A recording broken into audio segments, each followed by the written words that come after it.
All right, here we go, guys. Home stretch, last sauce, Beurre Blanc with a roasted piece of halibut. Come on over here for a second. So we've got our oil for the halibut, very, very hot. It's already started to smoke. I had to turn it down a second. Again, shimmering. We'll do a little seasoning on both sides. A little salt there, pepper.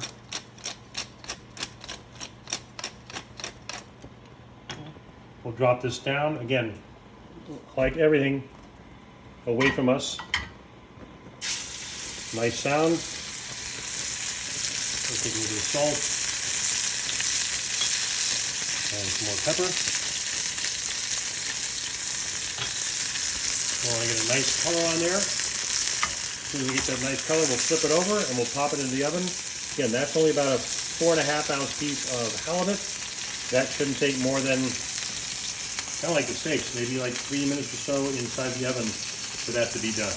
And you can see it probably coming up, cooking a little bit up from the bottom, slightly up to the middle. You can almost watch it starting to cook.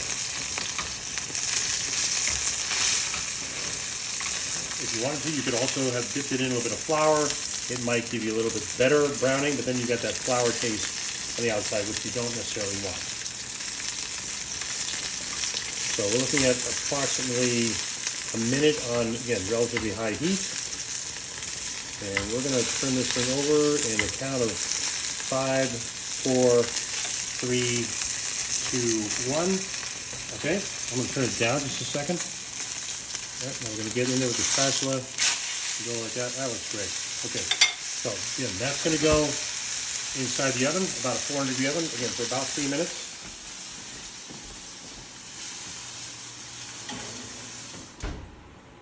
Timer, 3 minutes. That's probably going to be enough time for us to kind of start and finish our Beurre Blanc. So here we have with the reduction. Let's wipe this up a little bit.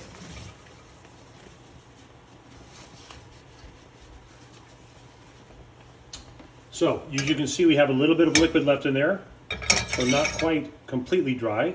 The next step is, and we don't have to do this, but this is, I want to talk about this for a second. We're adding the cream to this reduction to give that butter something to kind of bind with and hold on to, and it'll make it stay longer or last a little bit longer in a kind of a warm spot. We can start with the butter right now and put it into the vinegar and wine mixture, and that'll be okay, but it'll be far more fragile. This will give it a little bit more stability. So we'll get that cream in there.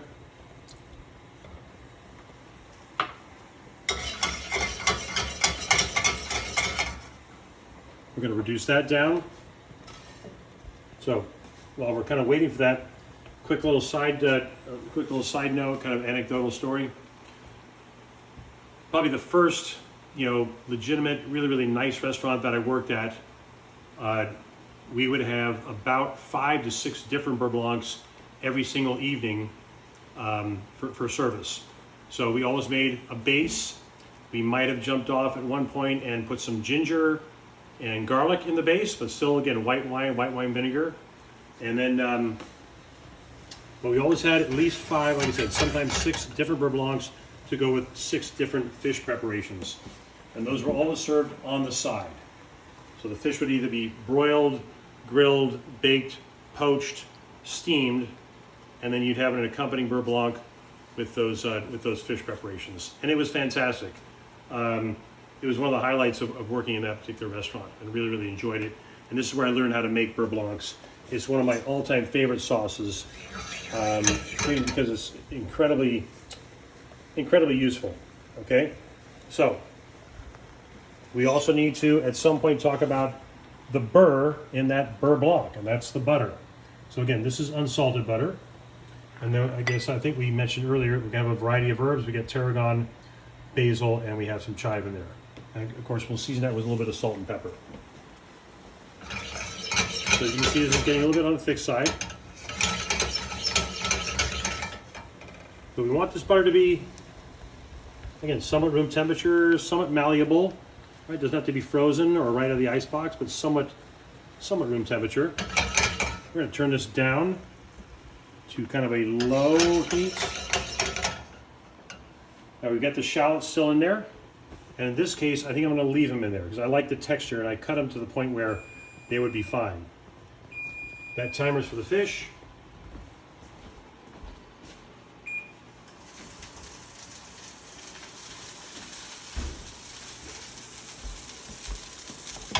That fish is done. That's a great little portion right there, and that is perfect. So you see right here, not much resistance.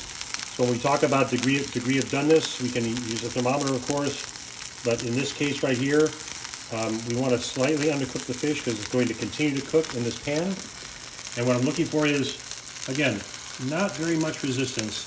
That'll indicate kind of like a medium rare type situation. If it was very, very fleshy, it'd be more on the rare side. If it was really, really tight, like maybe down here where it's thinner, that would indicate somewhat on the well done to medium well side. And that goes for fish, that goes for chicken, steak, pork, etc., etc.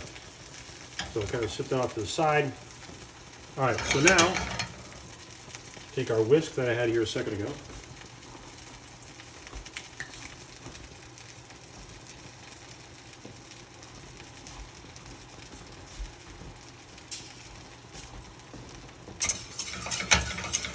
So, stir this around.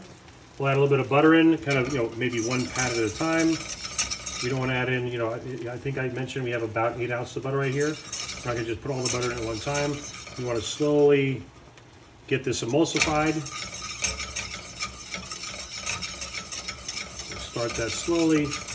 Add another pat. We'll kind of keep going right here temporarily.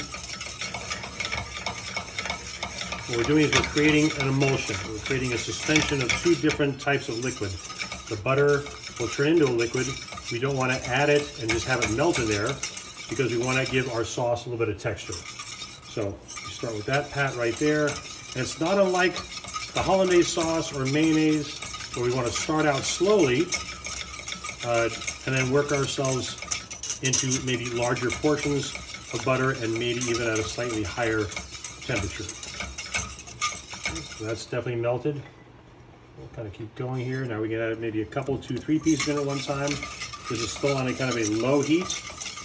This cold butter will bring down the temperature rather quickly, so we can maybe adjust the heat and go up a little bit. Stirring the entire time.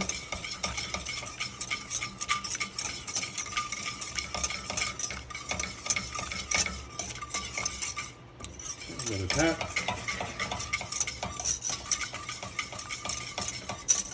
At the end of the day, what we're looking for is a nice little balance of the acidity and the flavor of the wine and certainly the mouthfeel of the butter. So other suggestions, again, whatever you're putting into that compound butter can certainly be something that you would add to the Beurre Blanc. 2 pats, let's add a 3rd pat. Now again, we turn the heat up a little bit because we're adding cold butter and that's really brought the temperature down and it'll kind of create a longer cooking process right here.